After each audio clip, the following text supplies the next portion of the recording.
ब्रह्मांड माने यूनिवर्स जोटी हजार हजार रहस्य लुचि रही। एबे तो मात्र ब्रह्मांड को बुझा आम स्टार्ट ही करूँ। संधान करवा होची मनुष्यर प्रकृति आउ एहा करबा को मनुष्य किछि भी सीमा पर्यंत जाई पारे। सेहिथि पई तो मनुष्य सही संधान रे लागि पड़िछि जहार किछि अंत नाही। सेहिथि पई तो मनुष्य एही जिंस खोजिबारे लागि पड़िछि ओ ताहा हैला अनंत ब्रह्मांड। एबे आम मनुष्य द्वारा बना जाइथिबा सैटेलाइट आमठारु कोटी किलोमीटर दूर थाई मध्य आमको यूनिवर्स रहस्य विषय अवगत कराउछि, जहा विषय कल्पना करबा भी असंभव।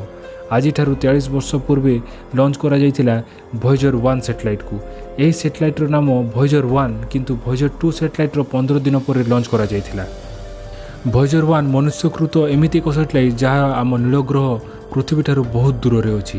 यही सैटेलाइट जुपिटर एवं सैटर्न प्लैनेट माने बृहस्पति एवं शनि ग्रहर यात्रा करिछि एवं तार उपग्रह मानकर फोटो सेंड करिबारे प्रथम सैटेलाइट। आज भी यही सैटेलाइट अनंत ब्रह्मांड रे घुरी बुलुछि एवं जटिल समाधान खोजिबारे लागि पड़िछि। आपण मानकु कोन लागुछि एही सैटेलाइट आउ केते दिन हम कांटेक्ट रे रहि परिबो? कोन ए सैटेलाइट हमकु अलविदा कहि सब दिन पई चली जिवो? एही सैटेलाइट तार यात्रा समय कोन कोन देखिथिला चलंतु सांग माने आज वॉयेजर 1 रो कहानी सुनिबा आ देखिबा एही अनंत ब्रह्मांड रो रहस्य।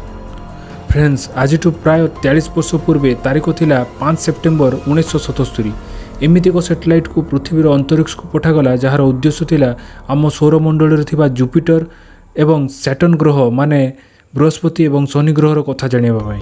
ता सहित एही ग्रह मानकर उपग्रह एवं बलय विषय जानिबा पई एही उपग्रह को अंतरिक्ष रे पठा जाइथिला। एही सब उद्देश्य को नहीं वॉयेजर 1 चली पड़ा अनंत अंतरिक्षर संधान रे। वॉयेजर 1 तार मिशन सहित मानव जातिर एमिति एक संदेश नहीं जाइथिला सुनिले आपनको आश्चर्य लागिबो। आउ एही संदेश रे थिला अन्य सभ्यता पई मानव जातिर एक संदेश। एही संदेश वॉयेजर 1 रे लागिथिबा ग्रामोफोन रे रेकॉर्ड करा जाइथिला। एठिरे पृथ्वीर किछि वीडियो एवं साउंड अछि ओ ताहा तंबा डिस्क रे बना जाइछि जहाँकि पाखापाखि 1 अरब वर्ष माने 100 कोटी वर्ष पर्यंत ठीक रही पारिबो ओ एहा एलियन सभ्यता पई मानव जातिर गोटे संदेश।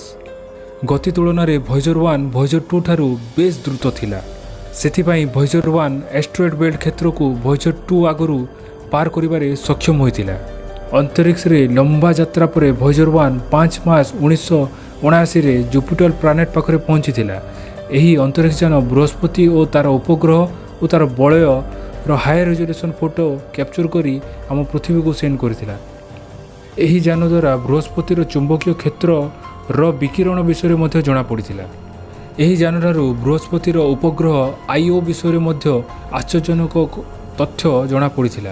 यह बृहस्पति ग्रह को अतिक्रम कला बेले प्राय 19,000 चित्र नैथिला। तापर यह बृहस्पति ग्रह को अतिक्रम करी बृहस्पतिर गुरुत्वाकर्षण रु शनि ग्रह पटे गति करथिला। लंबा यात्रा परे 12 नवेम्बर 1980 रे शनि ग्रह पाखरे पहुंचिला। जेबे एही यान शनि ग्रहर सर्वनिम्न दूरता 1,24,000 किलोमीटर थिला। एही यान शनिर बलयर टिकिनिकी अध्ययन करथिला, ता सहित एक नुआ बलयर खोज करथिला। शनि ग्रह पाखरे रहिबा समय रे शनि ग्रहर उपग्रह मानक विषय रे मध्य अध्ययन कला ओ उपग्रह मानकर फोटो मध्य आमको सेंड करथिला। एही यान शनि ग्रहर सबुठारु पाख उपग्रह टाइटन रो फोटो जेतेबेले पठाइला सेतेबेले सेठारे नारंगी रंगर वातावरण छड़ा आउ किछि देखा जाउ नथिला। एहा परे एही पृष्ठभूमि रु बहुत किछि तथ्य आकलन करा जाइथिला। एहा परे एही यानर मिशन एठी ही सक्सेसफुल होई जाइथिला। शनि ग्रह को फ्लाय बाय करिबा परे वॉयेजर 1 एते रिक्वायर्ड वेलोसिटी को पाइबारे सफल होइथिला जे यह सौरमंडल रु बाहर को जाई परिबो। एहा परे वॉयेजर 1 चली पड़िला सुदूर अंतरिक्षर गभीरता को। यह को किछि भी जणा नथिला आगो को कोन होई पारे। एही अंतरिक्ष यान जीवा समय रे अंतिम थर पई पृथ्वी पटु को तार कैमरा बुलाइला एवं एही आश्चर्यजनक चित्र उत्तोलन करथिला। आपण देखुथिबा चित्र रे से बिंदु होउची आम पृथ्वी जेउठारे कोटी कोटी लोक रहउछंती। एही कथारु आपण माने आकलन करि पारुथिबे एही अनंत ब्रह्मांड रे आम अस्तित्व कोण। सेतेबेले लागुथिला वॉयेजर 1 पृथ्वी पटे देखि अलविदा कहूची।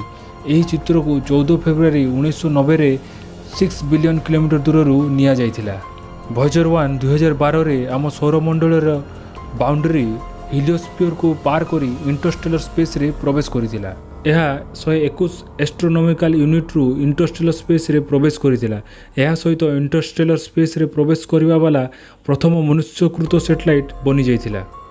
तो फ्रेंड्स यही इंटरस्टेलर स्पेस कौन अच्छे टी सहज उपाय बुझा। फ्रेंड्स सूर्य ठारू बाहर को आसुवा उत्तापरू सौरमंडलर चारिपटे एक घेरा हो जाए जहाँ हिलियोस्फियर बोली कह जाए एवं यही सीमारू बाहर को इंटरस्टेलर स्पेस मीडियम बा ISM बोली कह जाए। एठारे आम सूर्यर गुरुत्वाकर्षण पावर सरी जाए। आज प्राय 13 वर्ष पूर्व स्टार्ट होता यात्रा आज भी सक्षम अच्छी। आज पर्यंत यही अंतरिक्ष यान ब्रह्मांड रे बहुत रहस्य को उजागर करिछि एवं यही रहस्यमयी ब्रह्मांडर तथ्य को आम पर्यंत पठाई। किंतु आज समय रे यही सैटेलाइटर काम करने क्षमता बहुत दुर्बल हो गलानी। आज 43 वर्ष पर यही सैटेलाइट निजे निजे यात्रा करुच्ची। दरकार पड़े बैकअप सिस्टम मध्य चालू करि पारुची। एबे आम मनुष्य मान टेक्निक बहुत आगे गलानी और वॉयेजर 1 पुराना हो गलानी। वॉयेजर 1 रु आसुथिबा सिग्नल को कैप्चर करबा पई नासा संपूर्ण दुनिया रे रेडियो सिग्नल सेंटर बनाई। पृथ्वी ठारू वॉयेजर 1 सहित संपर्क करने को हेले वैज्ञानिक माने 20 वाट सिग्नल सेंड करिथांती जोटा 20 घंटा पर वॉयेजर 1 पाखरे पहुँचे। तापर वॉयेजर 1 रो सेंसिटिव एंटीना ताकू रिसीव करे।